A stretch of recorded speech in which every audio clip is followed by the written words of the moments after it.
এই শহরটা খুব ব্যস্ত।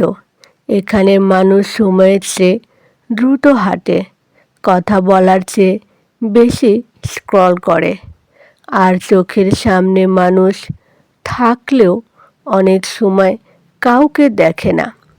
প্রতিদিনের মতো সেদিনও আমি রাস্তার পাশে বসে থাকা একজন বৃদ্ধকে দেখেছিলাম।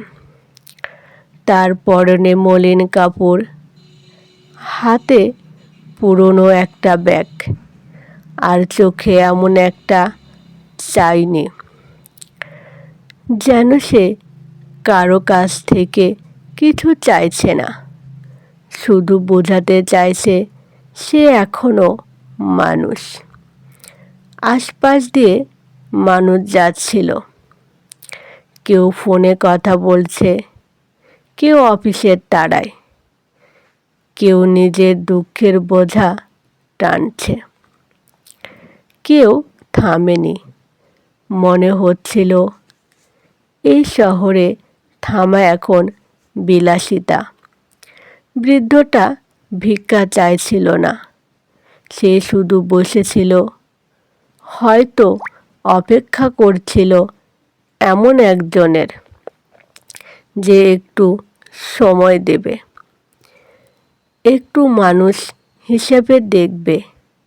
আমি তাকিয়েছিলাম আর ভাবছিলাম, আমরা কবে থেকে এমন হয়ে গেলাম, যেখানে সাহায্য মানে শুধু টাকা, আর সহানুভূতি মানে কেবল দুইটা শব্দ। ঠিক তখনই একটা ছোট ছেলে স্কুল ব্যাগ কাঁধে করে এসে বৃদ্ধার পাশে বসে পড়ল। কোনো প্রশ্ন করল না, কোনো দয়া দেখালো না, শুধু পাশে বসল। পকেট থেকে আদা খাওয়া একটা বিস্কুট বের করে বৃদ্ধার হাতে দিল। বৃদ্ধ প্রথমে অবাক হলো, তারপর ধীরে ধীরে হাসল। সে হাসিতে কোনো লজ্জা ছিল না, কোনো ভিক্ষার কৃতজ্ঞতাও ছিল না, ছিল শুধু মানুষে মানুষে একটা স্বীকৃতি। সে মুহূর্তে মনে হলো এই শহরে সবচেয়ে দামি জিনিস টাকা না, সবচেয়ে দামি জিনিস সময়। ছেলেটা কিছুক্ষণ চুপ করে বসে থাকলো। চারপাশের শব্দ তখনও ছিল, হর্ন, চিৎকার, মোবাইলের রিং, কিন্তু বেঞ্চটার চারপাশে যেন আলাদা একটা নীরবতা তৈরি হচ্ছিল। সেই নীরবতা অস্বস্তিকর না, বরং শান্ত। বৃদ্ধটা ছেলেটার মাথায় হাত রাখল, কিছু বলল না, হয়তো বলার দরকারও ছিল না। অনেক কথা শব্দ ছাড়াই বোঝা যায়।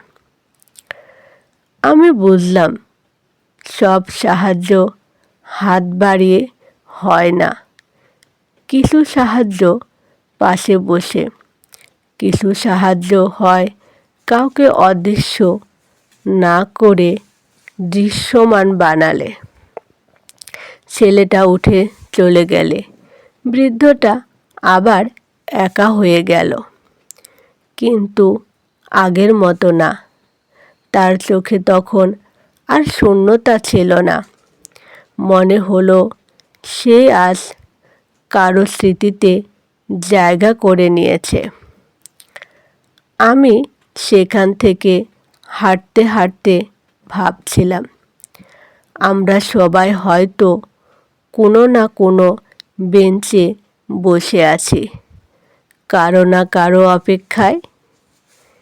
কেউ টাকার জন্য, কেউ সময়ের জন্য, কেউ একটু মানবিক স্পর্শের জন্য। এই শহর আমাদের দ্রুত হতে শিখিয়েছে, কিন্তু থামতে শেখায়নি। অথচ কখনো কখনো থামাই সবচেয়ে বড় কাজ। সেদিন থেকে যখনই কাউকে রাস্তার পাশে চুপচাপ বসে থাকতে দেখি, আমি আর চোখ ফিরিয়ে নিই না। হয়তো আমি পাশে বসতে পারি না, হয়তো কথা বলতেও পারি না, কিন্তু অন্তত মানুষ হিসেবে দেখতে পারি। কারণ সব সাহায্য চোখে দেখা যায় না, আর সব আলোর বাতি জ্বালিয়ে আসে না। কিছু আলো নীরবে জ্বলে কারো পাশে বসে, কারো দিকে তাকিয়ে, কারো অস্তিত্ব স্বীকার করে।